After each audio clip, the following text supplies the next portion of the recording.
Well, hello, everybody. Happy Wednesday to you. Welcome to APMG Connect.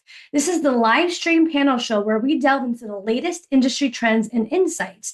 Now, my name is Lori Quackenbush. I'm with APMG International out of New York, and I'm delighted to be your host for today's exciting discussion. Now, the title for today's show is Future Proof Your Career, the skills that will matter most. So now, as we know, all industries evolve at just breakneck speed. And the question on everybody's mind is, what skills will truly stand the test of time? So in this episode of APMG Connect, we're going to dive into the essential capabilities that will define successful careers in the years ahead. Everything from navigating technological disruption to mastering adaptive thinking to future belongs to those who can learn, unlearn, and relearn at pace. So we're going to really get into it. Now, we've got a very distinguished group of panelists who are going to bring a wealth of expertise and experience to our show today. So let's meet our panelists. Ladies first. First, we have Melissa Subban. Melissa is the founder and chief office fairy, I love that, at Happy Factor. Now, with over 15 years of experience in the people game, Melissa is now a people strategist and agile change management professional. She consults on all kinds of people problems and loves creating bespoke people programs. Melissa, welcome, and thank you so very much for joining us today. We appreciate it. Thanks, Laurie. Great to be here. I'm looking forward to the discussion. Well, we're thankful that you're here, so thank you. Thank you. Now, our next amazing panelist we have is Anthea Amar. Now, she's a speaker, facilitator, coach at Amarkai Limited. Now, she has over 20 years of experience helping professionals and young leaders achieve career success. She's collaborated with global organizations like Google, Ernst & Young, and Network Rail to design sessions that build confidence, improve communication skills, and foster professional growth. Thanks for joining us today. We appreciate it. Thanks, Laurie. Looking forward to today. We are too. So next we have Raphael Sarni, Director of Innovation and Development at In Progress Design Lab. Now he's the Director of Innovation and Development. So he's been doing this since 2009. He's been designing processes, products, and services. He's the lead author of DT Method, which is a methodology that helps to apply design thinking in an organization. He's also an accredited change management, DT method, and facilitation trainer. Thanks for joining us, Raphael. How are you? Thank you for the invitation, Laurie. I'm great, thanks. And it's great pleasure being here. Cannot wait our discussion. We're delighted to have you, so thank you. And last but certainly not least, we have Gary Gamp, who is the senior partner at Positive Momentum. Now, Gary is a change agent and an accomplished senior executive with 25 years of experience in complex sales, consulting, development, and leadership at all levels in many different countries and cultures. Now, Gary's also the host of The Company Doctor, which is a podcast, a fast-growing business podcast across Europe. So thank you, Gary, for joining us. Hey, Laurie, thanks for inviting me. Looking forward to it. It's going to be fun. Yeah, we appreciate everybody being here. Thank you so much. Now, also, if you want a full description of bios for all of our panelists, you can visit our APMG International website at apmginternational.com. So once again, thank you for everyone. We invite everybody to participate. So feel free to send in any questions and comments via the chat. And we've got Ella over in the social team helping us out. So get your questions in early, folks. We have a lot to cover today, and we appreciate everybody joining and being involved. So why don't we get right into it? Is everybody ready? Let's dive into some of our live questions. Okay, first question is Nathaniel? This is from Nathaniel. Nathaniel's question is, what are the top future-ready skills employers will prioritize in the next 5 to 10 years? That's a great question. I'm sure it's on everybody's mind. Who would like to start off? Melissa, go ahead. Thanks, Laurie. Well, this one is quite an interesting one because we've got many different options available and we don't know what we don't know. Right. But when I think about AI, digitization, and the way the world is going, from a Happy Factory perspective, it's going to all be about people and how we engage with each other as human beings. So for me, being able to facilitate meetings, facilitate engagement strategies, and to engage with people from a human to human basis is going to be key. So all of those skills that go into that bucket, that's what's going to be prioritized going forward. Isn't that the truth? Become more human. Let's just actually talk to each other. Yeah. Raphael, what do you think? Well, it seems to me that the most important skills valued by employers will relate to two areas. The first one will be interpersonal relations, such as Melissa said, and technology skills as the second leg of the skills. I think that I will focus now on the first area. I will build on what Melissa said. Because we as a people, we are social beings who enter into relationships based on trust, and the skills which will be very important for the employers are these which are connected with being human, communicate, and building trust. We cannot build trust with technology as deep as with another human being. Right. Makes perfect sense. Totally get it. Gary, what do you think? Yeah, I think that there's a lot of conversation about soft skills, and we'll talk about it later. But I think one of the things I see, and I work with schools and universities, is the skill of critical thinking. Because I think when you're in learning mode, you're trying to assimilate as much information as you can. You've got to be able to have that eye for critical thinking to make sense of what's true and what isn't, and have an argument against all four things. Right. Yeah. Have an eye for it. Anthea, what do you think? Yeah, there's two that I'm toying with really, and I think the first one is around adaptability.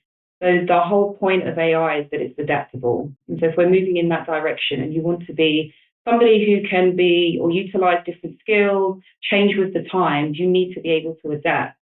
And the second thing is around communication, having an understanding of yourself and being able to articulate your own ideas and understand your strengths and your areas for improvement is going to be so important, so that you don't just try and go with the trend, but really understand where are my strengths and where would be the best place that I could position myself to be successful. Because otherwise everyone will just end up trying to do the same thing and many people won't make it. Right. It's a dog eat dog world out there, especially right now, isn't it? It's just the world of chaos that we're all living in at this moment. All right, moving on. Next question is from Chloe. Chloe says, she's just getting into soft skills. Which soft skills are becoming essential for leadership and collaboration in hybrid workplaces? Very good question, Chloe. Thanks for asking. Who would like to tackle? Gary, go ahead. Yeah, I think, look, there's lots of things. I think soft skills are hard skills, actually. And I think probably the most important one is to have drive and initiative. Right. Don't wait to be asked, not so in a leadership role, but in any role. I think that skill, and then relationship skills, being able to build relationships and bring people with you on the journey is vital, I would say. Right. Isn't it so key? Melissa, you want to add to this? Yeah, so just to build onto that, I think for me, what's really important is being self-led. So taking accountability and responsibility. I think that is really, really important in how we engage with each other and actually showing up and owning up to stuff that we do. Right. Not just in the workplace either, right? Personal lives. 100%. Being accountable. Yeah. Anthea, what do you think? What's your thoughts? Yeah, I think emotional intelligence, the ability to understand your own ideas, emotions, and your trigger points, and also be able to read the room and understand how people might be feeling or responding to a situation, and the vulnerability that comes with that, so that you can create that trust and that connection with people. Because if people can't trust you, they're less likely to want to do anything for you or with you. And if we're moving together, again, it's been mentioned about being social beings, we need to do that through relationships, through connection, and having that emotional intelligence will help us to do it well together.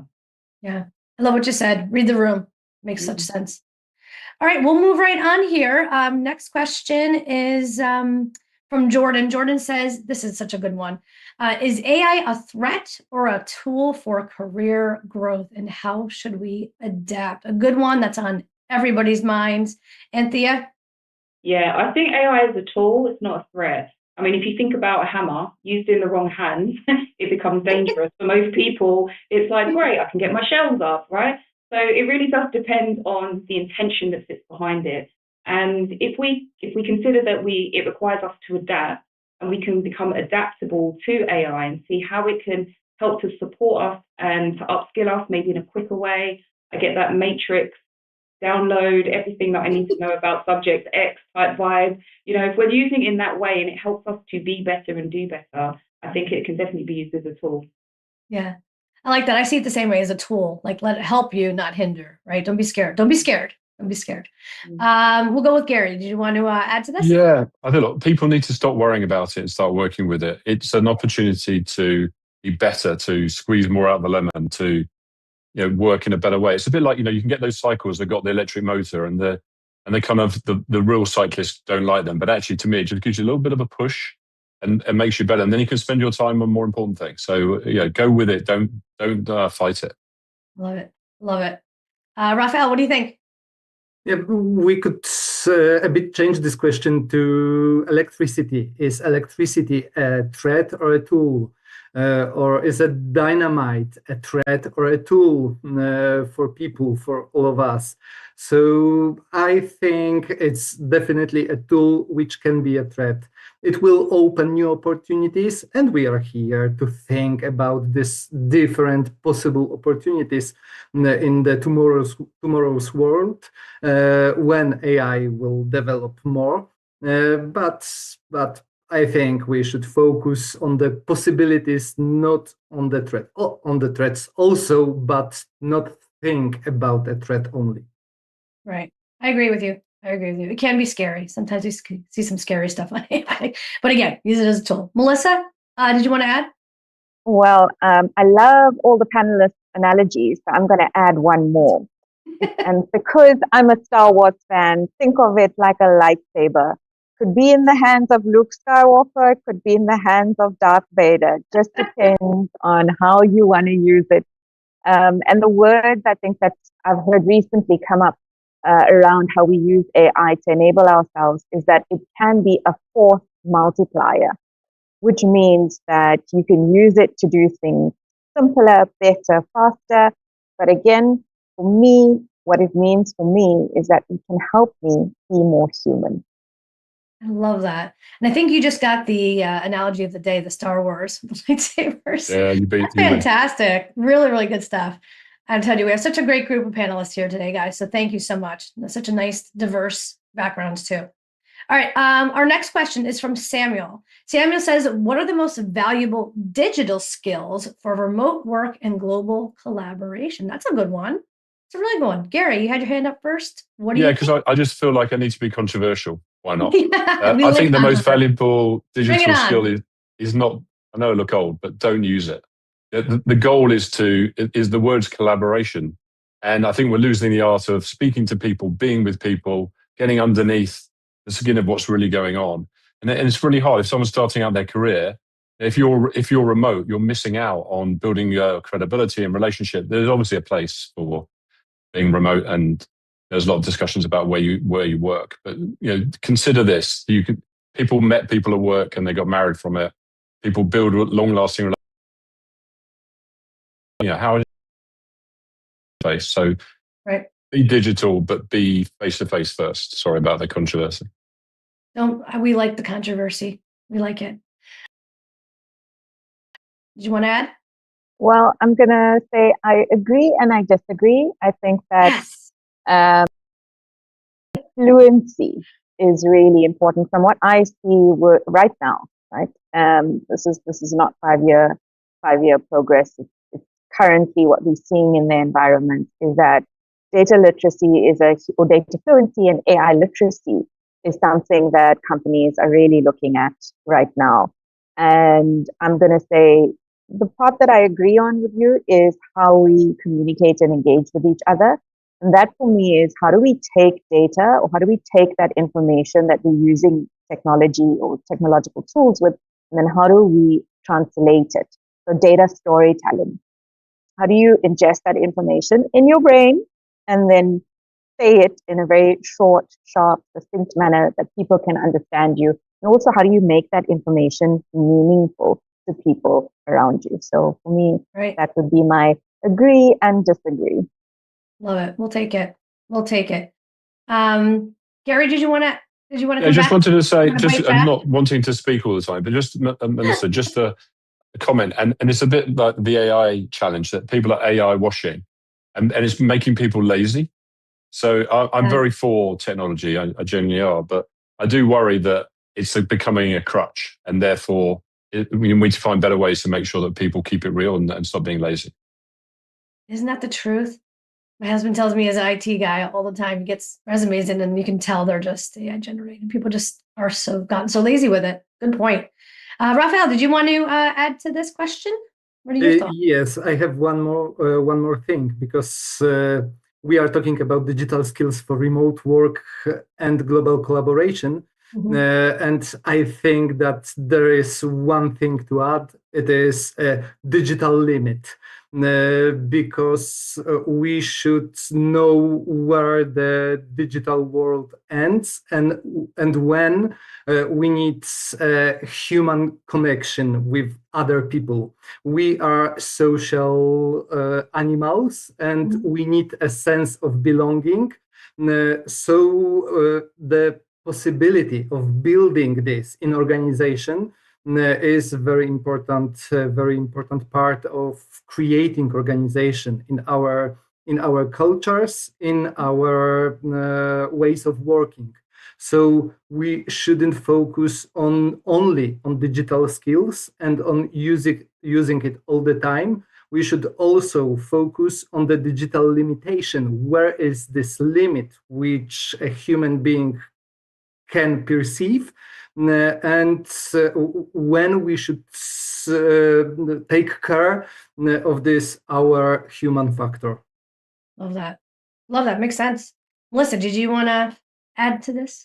I think that the most valuable digital skill for remote work and global collaboration is learning how to effectively unmute yourself and mute yourself again during meetings.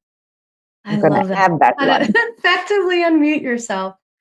That's fantastic. I love it. Good stuff. Thank you so much. Appreciate it. All right, let's move to the next one. And also, folks, don't forget on your screens, you're going to see links to QR codes that you can scan for some great stuff. So the next question is from Layla. How can Gen Z and Millennials future-proof their careers in an uncertain economy? What do you mean? What uncertain economy? What do you mean? Things are so stable right now. I think, Anthea, you had your hand up first. Go for it. Yeah. What are your thoughts? Yeah, everything is down to building a growth mindset, having that determination to expand, and have the notion that learning is lifelong. So in order to future-proof your career when things aren't uncertain, you have to work on yourself. Who am I going to be when there's a challenge? Who am I going to be when things are going well? How am I going to adapt? And there was a report that was published, the Future of Jobs report by the World Economic Forum, and they talked about resilience and flexibility being among the top skills for the future. So imagine having the ability to bounce back, to change the path that you're going on, and also the flexibility to adjust to the times, but in a way that's natural for you. So when they're able to understand themselves well, again, going back to knowing your strengths, they know that they're positioning themselves in places they're more likely to be successful, rather than just jumping on a trend and hoping that it works out and that they make the money that they need to make. So really having that growth mindset will open so many more doors for them in the future. Right. I love that. Makes sense. Melissa, what do you think? Well, since it's Gen Zs, I'm going to say delayed gratification is going to be the skill that we need. And I think just to add on, resilience is going to be extremely important. And I see this in the workplace at the moment with, people that are coming into the workplace. It's like somebody might tell you that you haven't done a job well for the first time once you start working. You've got to be able to handle that. Right. You've also got to be able to bounce back, and then, for me, credential up. You are having to showcase the work that you've done, and and yeah, work on that delayed gratification. It will go a long way. Love it. Delayed gratification. You gotta have thick skin, right? Anthea, did you want to add? Sorry, guys, we'll get to you in a minute. Ladies, we're letting the ladies talk. Yeah, just as I was just reflecting on a talk that I did a couple of months ago was for Gen Z. And I was speaking, I used this analogy of there was a game, really showing my age here, called Frogger. And in this game of Frogger, you're a frog who needs to, pass the traffic without getting splattered. And then you have to pass get onto different logs in order to get to where you want to get to. And this is really the perfect description of how to future-proof your career is through networking and the relationships that you build. Because there will only always be a limit on how far you can go by yourself. And then there will come a point at which you need to lean on somebody else, but also achieve the level of success that you can then also help somebody else onto that path as well. And then it moves you in the direction that you want. So to think that you can just acquire all of these skills by yourself and achieve this career is just ludicrous. You have to have those relationships and to be able to articulate what it is that you want so that other people can help you along the way as well. Yeah, spot on. I love the idea of the Frogger. Makes perfect sense visually. Gary, did you want to add? Yeah, I was going to say networking. I have a podcast called The Company Doctor, and I had a guy called Nick Walker as the head of HR for various companies. And his number one advice, amongst everything else, and growth mindset, obviously building on that, is networking. And if you're an introvert or an extrovert, and it's harder for you to do because you're an introvert, do it anyway, because the more you network, the more chance you have. It's the best way to get a job. It's the best way to get on in life and everything that goes with it. Right. Kind of like what Melissa said, get thick skin and move on. Keep going. Keep moving forward. Raphael, what do you think? You want to add? I think that's very important would be something which didn't work in our world, our old world. I think that building bridges, not walls, collaboration and finding solutions, not fight. And these are very important skills which should be developed more and more from the generation to generation to help us as a humanity, not only in the economy, but also in the world. Love it. I think we are the group of panelists here with the best analogies so far. A lot of shows. You guys are great at this. All right, good stuff. All right, we're going to move on. Now, everybody, we're going to try to get to as many of the live questions as possible in the time that we have. So keep them coming, and we'll get to whatever ones we can. And again, don't forget to keep taking a peek for the QR codes that are popping up down below as well. So, and get involved in the socials. All right, next question is from Isabella. What role does continuous learning play in long-term career success? It seems like a continuous learning. Melissa? Relevancy. I think in order to stay relevant and to be resilient and frog up, is that the word we're going to be using? I think that's going to be a really key by being able to learn stuff as you go. And it is just the way in which we live our lives right now, right? With social media, we're trying to get information every 2 minutes or every 2 seconds, sorry. Yeah. So that's for me going to be key in how we grow and learn with all the changes that are happening. Yeah, that makes sense. Makes perfect sense. Raphael, what do you think? Well, our world is continuously developing. We develop new technology, we develop new ideas about companies and how the world should work. So continuous learning and unlearning are very important for our career success. We shouldn't be focused only on the things and skills which we have now and today they are important. We should try to think about the future, because in the future things will change, and Right. we have 20, 30 or 40 years of work ahead, and let's see how many things changed during last 20 years or 30 years. Everything will, the change will be faster than it was during this last 20 years. So Right. we should be focused on this continuous learning, and it is very important skill. Yeah. And I like what you said about unlearning too, right? It's important Unlearning. to kind of erase some of the old stuff out of the head the best as possible, block Yeah. it out. block it out. Anthea, did you want to add? Yeah, learning keeps us, adaptable and ready for change. And if we imagine that we're plants and we need to water ourselves, that's what learning is. As soon as we stop watering ourselves, we die. Growth stops. So it's important to constantly water yourself with knowledge and to avoid the blockers for how you acquire that knowledge. Whereas a lot of people think about the debt of going to university, or they think about the investment that they need to get specific types of courses, but bite-sized information that helps to upskill you, shadowing, networking, doing a lot of different options or opportunities that help you to gain a different perspective on a particular subject is also learning and understanding how you respond in those situations, which can then reveal some of the skills that you might need to work on and prioritize yourself. So yeah, don't stop watering the plant. Yeah, love that. Watering the plant. Again, we're the kings and queens of analogies over here today. I love it. I love it. I think we were talking about this before the show about, retirement. Like, people just want to keep learning and keep the brain sharp and keep going. And it's not just, yes, obviously getting certifications from an APMG standpoint. We want you to get certified, but it's also, like you said, networking, shadowing people, getting in the right crowds, joining the right communities. So I love it. Good stuff, you guys. Thank you so much. All right, we're going to keep moving on and getting through as many of our questions as possible. This is from Liam. Liam's question is, are traditional degrees still relevant, or are micro-credentials the new standard? This is a good one. Lots of articles out on this. Anthea, go ahead. You had your hand up first, I think. Yeah, even following on from that, the last answer that I gave, the assumption that in the first 18 years of our life, that we are going to make a decision that determines what we do for the next 40, 50 it's not quite accurate.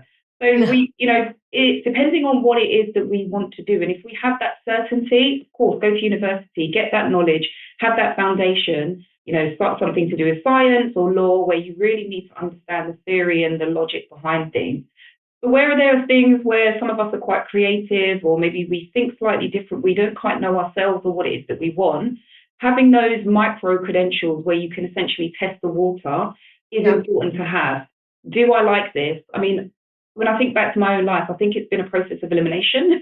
I'm like, I'll try this today. Yeah, not quite sure I like this. And then you pivot. But if you, as I've seen, you end up spending so much, you feel tied to it. Particularly one, but they feel they have to justify or validate the investment that they've made. So if you're unsure, pro-credentialing, if you are super sure and you've got a university degree that will help you, then definitely go and do that. Right. I love that. Yeah. Like I said, put your toe in the water, see what sticks, see what you like, what you don't like. Gary, did you want to respond to this? Yeah, I do. I think, a lot of people are going to university, coming out and finding it hard to get work.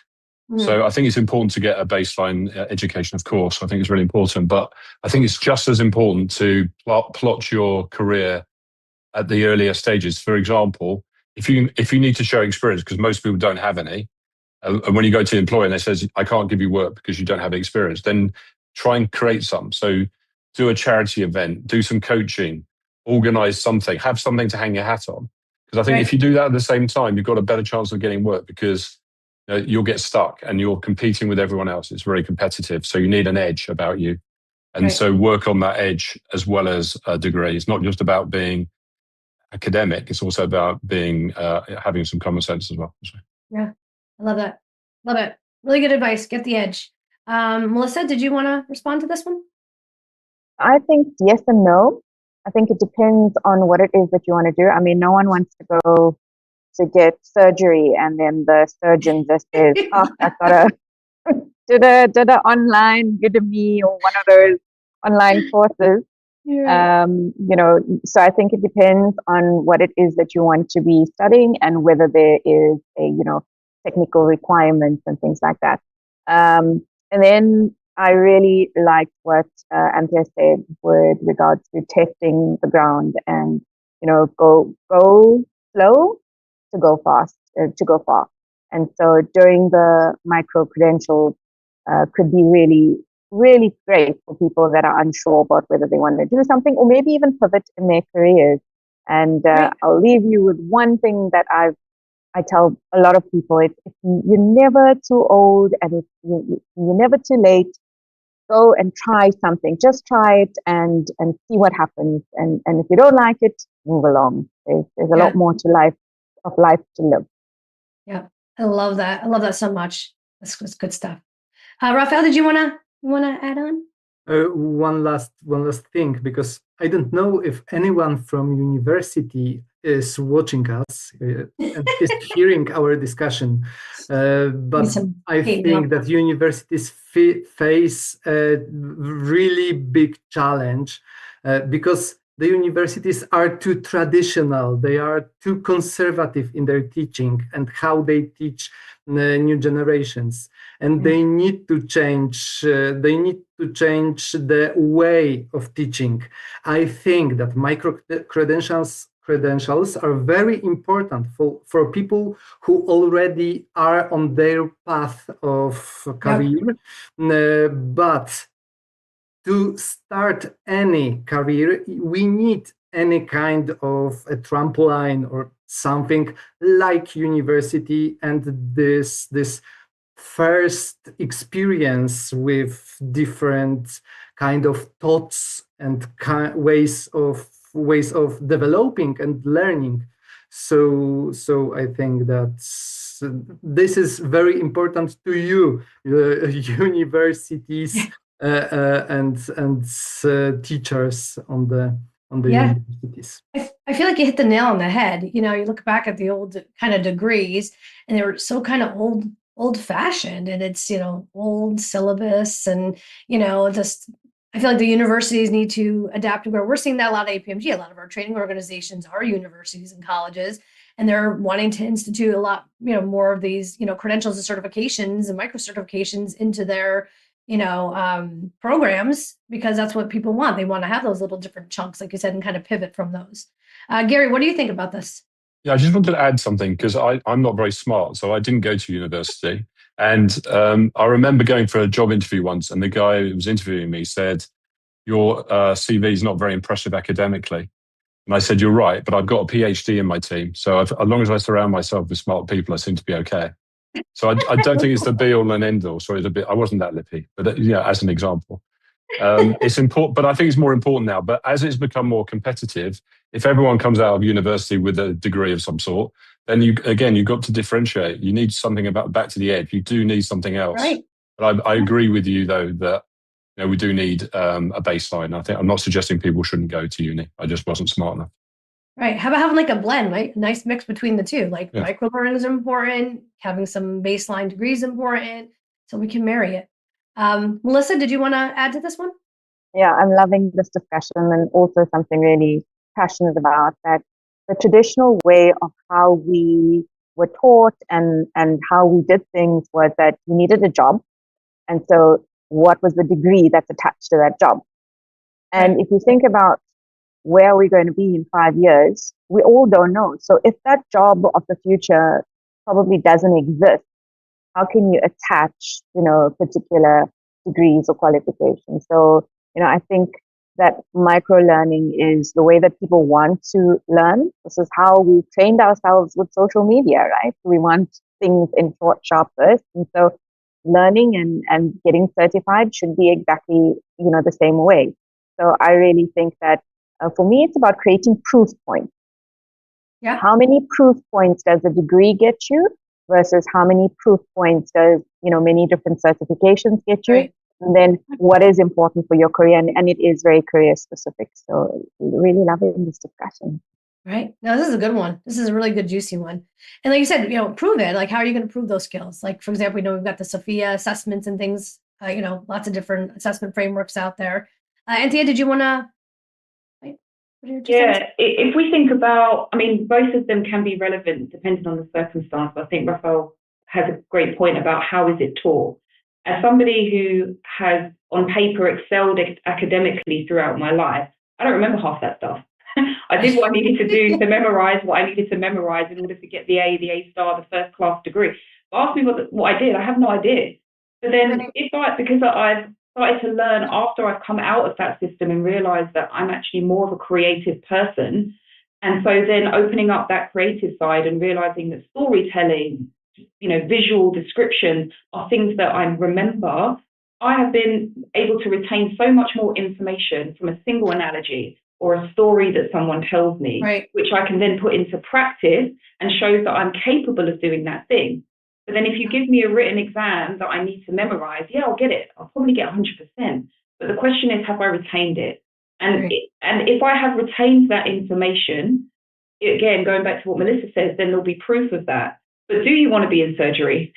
Waiting for, for something to happen to say, I know you've got a first class degree in this. I know you've got a PhD, but, do you know what you're doing? I'm not quite sure. I don't want to risk that. I Right. want to know that the person has understood, retained it, because they've got that really deep in their level of understanding. It's not just head knowledge or proving that they know and can pass a test. I think how we deliver it and how it's shown and retained speaks volumes. Right. That's such a key point. How are we retaining it? Right. It's one thing to have a piece of paper, but can we actually regurgitate it when necessary? Right. Rafael, did you want to add another point to this? Yes. One last thing which popped out in my mind was that the degrees which we get on the universities and the things which we learn on the universities during our studies are based on proven theories, and it helps us to develop critical thinking foundation for the news or information which we gain later in our lives when we read social media or posts on the web pages.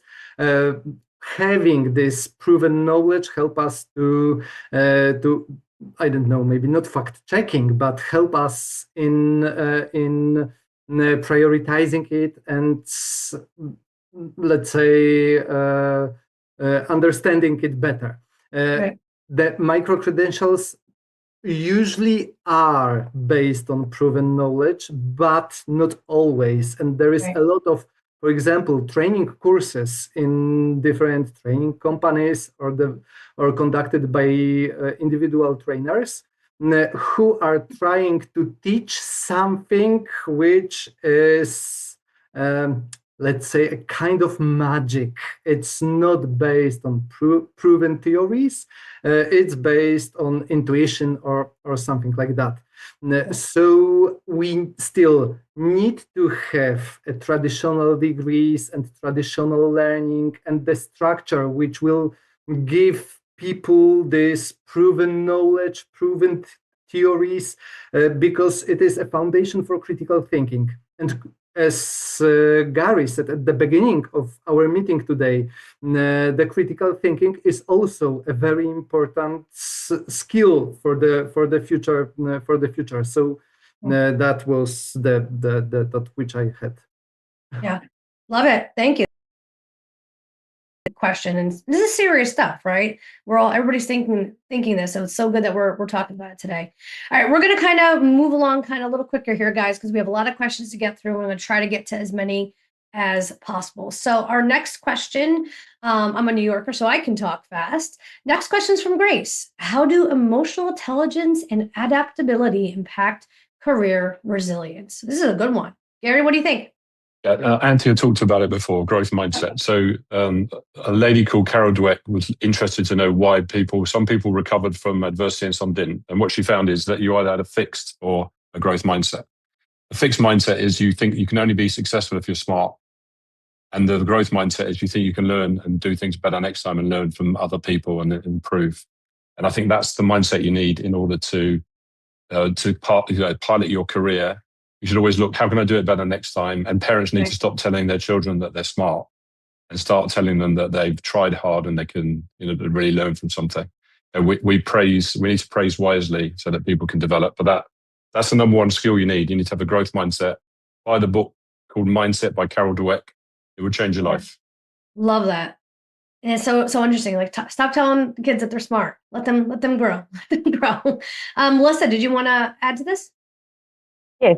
So I think for me, emotional intelligence means knowing how you're feeling and then knowing how other people are feeling. And if you know how you're feeling, you can do something about that. And it's about, understanding the environment that we are in as well. So I think for me, how will you be able to grow or engage with other people if you don't know, number one, how you're feeling, and then how to do something about that? And that's what emotional intelligence is all about. Yeah, love it. Love it. Good stuff. Raphael, did you want to respond to this as well? I understand emotional intelligence as the result of having a high emotional intelligence is being at peace with ourselves, and being in peace with ourselves, being in harmony with ourselves, help us to be resilient in our environment, because as Melissa said, we can understand what makes us feel better, what make us feel worse, and making decisions in our career development also should be focused on that. Yeah, love that. Makes perfect sense. And we are going to track down that the book Mindset that Gary mentioned by Carol Dweck, and we'll post that too. So check that out. I'm gonna look that up, Gary. So thank you. Good stuff. All right, moving right along, guys. Let's keep going here. Thank you for indulging. All right, this is from Oliver. What industries are expected to grow, and what skills will they demand most? That's a good one. Anyone would like to take this one off? Gary, what do you think? Yeah, look, I think you need to start with what you want to do. So anyone who's listening, what do you want to do? Start there, because there's roles everywhere, and there's obvious places that will always grow. There'll always be a vocation. There'll always, so vocational roles will always be available, but certainly, sales or technology kind of roles are always important, and people-related things. But I think you should think about. I wouldn't worry about industries, because there's always growth in most industries. I just think about what you want to do individually, and then try and make sure that your role is still not going to be taken over by AI, but you can pursue your dreams, because you shouldn't do anything other than pursue what you want. I love that. Should be on a t-shirt. Pursue your dreams. Melissa, did you want to respond to this question? It's a good one. Yeah. So for me, I think I agree completely with what Gary says. I think you need to think about what you want to do, what makes you happy.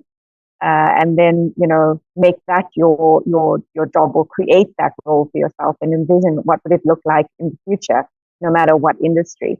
But I think that any social kind of engagements are definitely going to be growing, because as we get more and more technologically advanced, people are going to start wanting more and more human interaction. So think about that.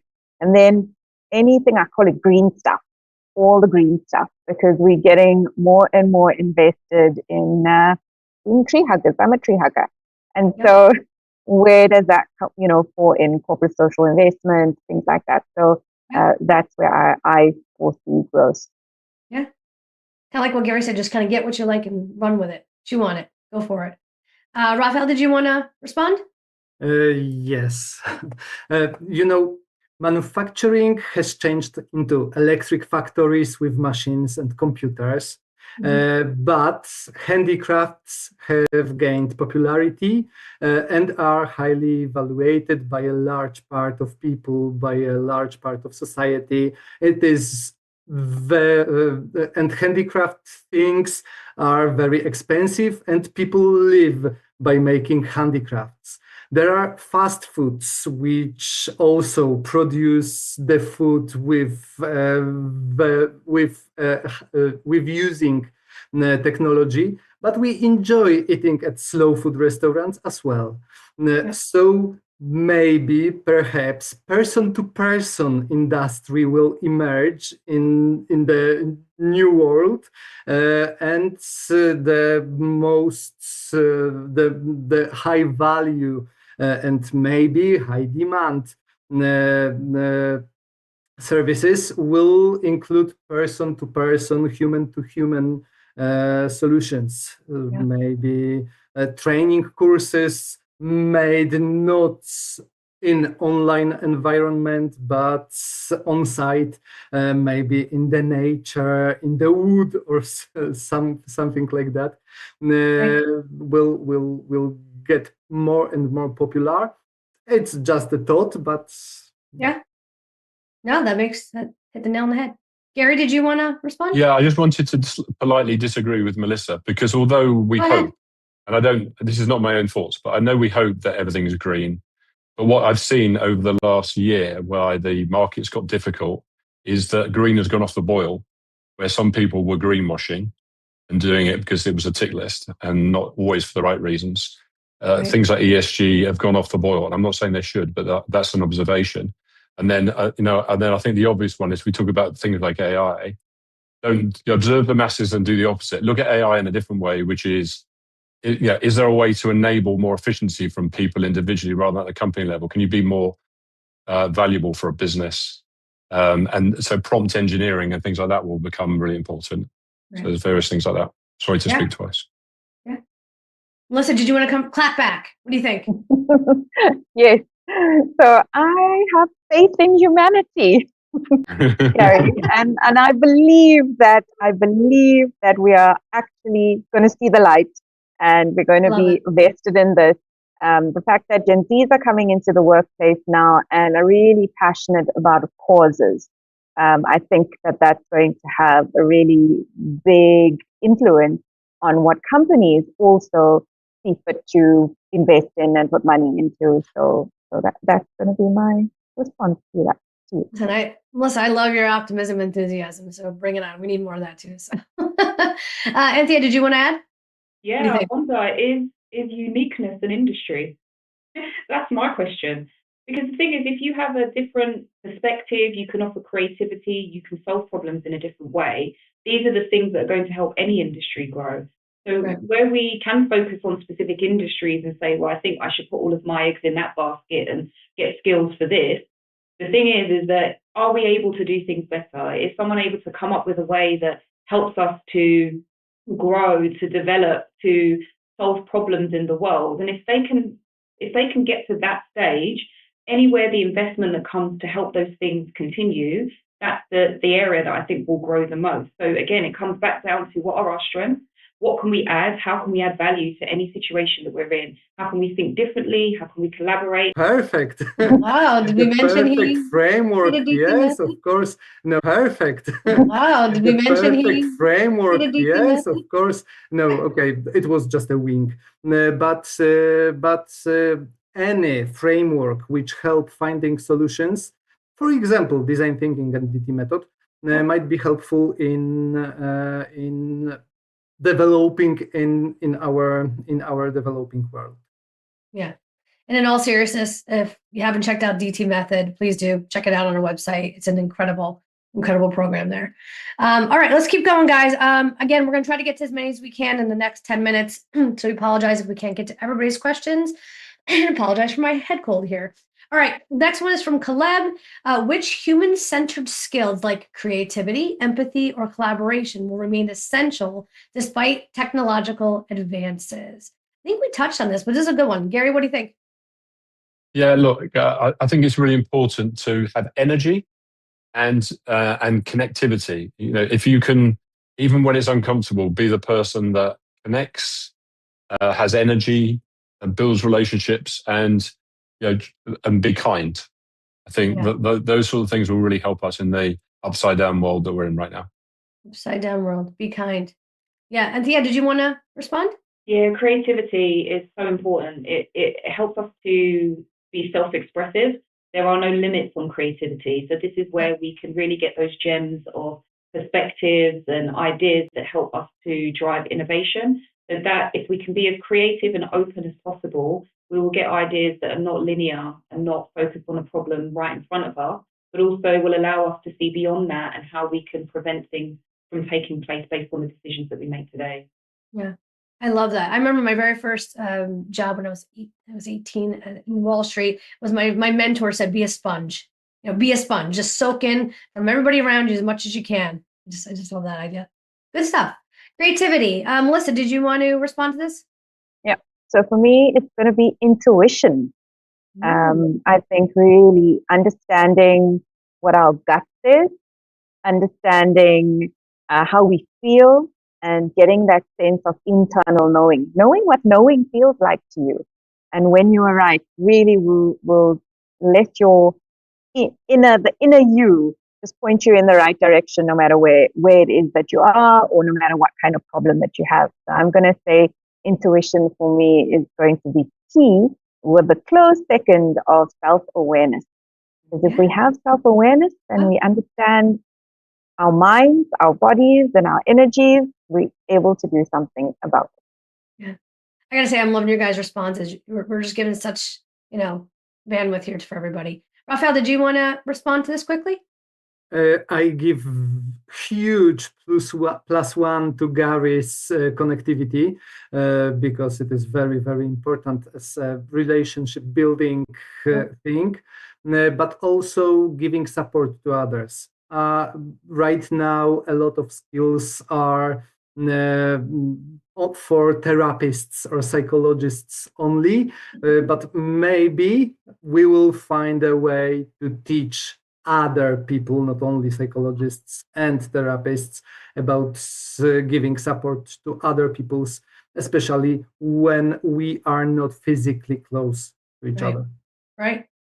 No, totally makes sense. Good, really good responses, you guys. Thank you so much. And thanks again, Clip, for the question. Good question. All right, next one.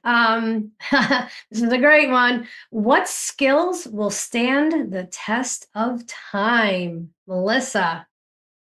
I'm going to say discernment and problem solving. If you know how to spot a fake AI, you're in the game. And when you know how to fix a problem, or even understand what problem solving is and how to figure it out, I think that's going to be something we always need as humans. We needed it when we were cavemen. We're going to need it in the future. Yeah, I love that. Raphael, what do you think? I will add leadership, but only with a star, because maintain and accelerate your career. The first one is do what you say.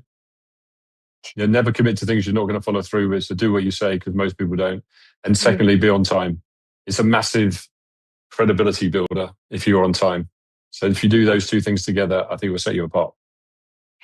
Seems so simple, but so true, right? I was raised by a military guy, stickler on time. I'm always 15 minutes early to everything. And Thea, what do you think? What skills? I mean, coming from a public speaker, I have to say communication, and specifically around storytelling. If we have to, regardless of AI, we're still human beings, and the way that we connect with each other is through our stories. So if you have an ability to communicate with people, share stories, your vulnerability, your experiences, that's where you get the buy-in. That's where you get the collaboration, and that's how you can move forward. So we will always, always need that. Yeah.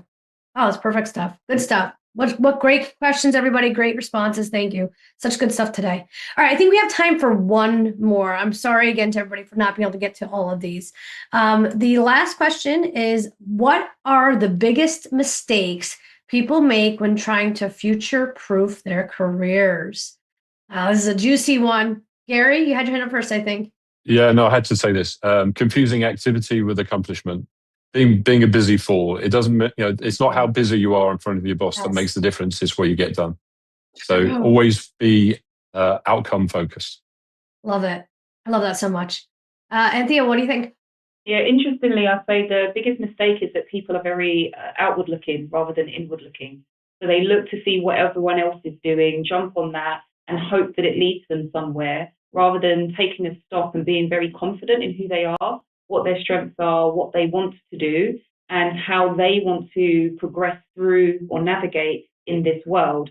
Because so when they're looking too far out, they get trapped, they get, downtrodden, disappointed. But when they look inwards, they know that every decision that they're making they can be very much aligned with and grounded, and that gives them the confidence to keep pushing forward. I love that. Love it so much. Melissa? For me, I think it's people doing what they think they need to do and not what they want to do. So, find your happy work. I read a really interesting quote the other day. Don't love your job your love. And I think if you find something that you're passionate about and you want to do, you'll never go wrong. Is that true? So true. I had so many people that just are so unhappy with what they're doing, and I don't understand that. Love what you do. Love your job. Love it. All right, folks, we have to wrap this up. So thank you so much for everybody for joining on. What a great Great group of panelists. So just some quick closing remarks. Just give us your 2 cents of what you think. Any last comments? And we'll start with Gary. Yeah, look, I think it's really important to pilot your own career, take control of it. I wrote a book, it's a little shameless plug, that's designed, if I went back in my time machine and started again, what things would I do differently? And put in a book, and the QR code went up. Oh, there it is. Highly recommend it. It's a really practical guide. But pilot your own career. It's in your hands. I love that. Pilot your own career. You gave us a couple books to look at today, Gary. So thank you. Raphael, did you want to? What did you think of the show? Any final thoughts? It was really nice meeting you. Thank you very much, Laurie, for hosting us, Antea, Melissa, Gary, for being here, because discussion with you was really, really nice.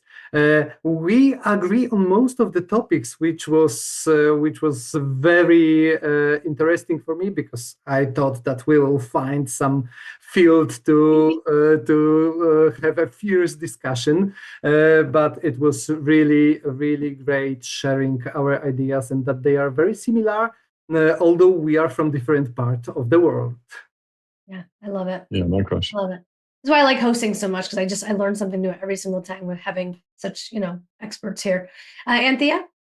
Yeah, I'd say remember the 3 C's. The first is confidence, understand who you are. And then the second is clarity, understand what it is that you want, irrespective of what's going on in the world. And then finally, it's community. So what people do you need to connect with who can support you in achieving what it is that you want? And that will always drive success. Yeah, love that. Keep your circle, right? Melissa? I think for me, firstly, thank you to the panel. I had a fantastic time, and I've learned a lot of, I'm going to go back and think of a lot of things today. Some books to read. Yes. But for me, it's going to be listen to your intuition. That's something that I think all of us have as a human skill. We have it innately. It's available to us. And then find your happy skill. Find the thing that you want to learn that's going to make you happy, that's going to create fulfillment within yourself. And then just go and do it. I love it. Go and do it. Well, everybody, well done. Thank you so much to all of you wonderful panelists for joining us today, and to all the audience. So don't forget, everybody, over on our website, you can search for answers to over 3,000 questions. It's a free resource connecting you with experts from around the world.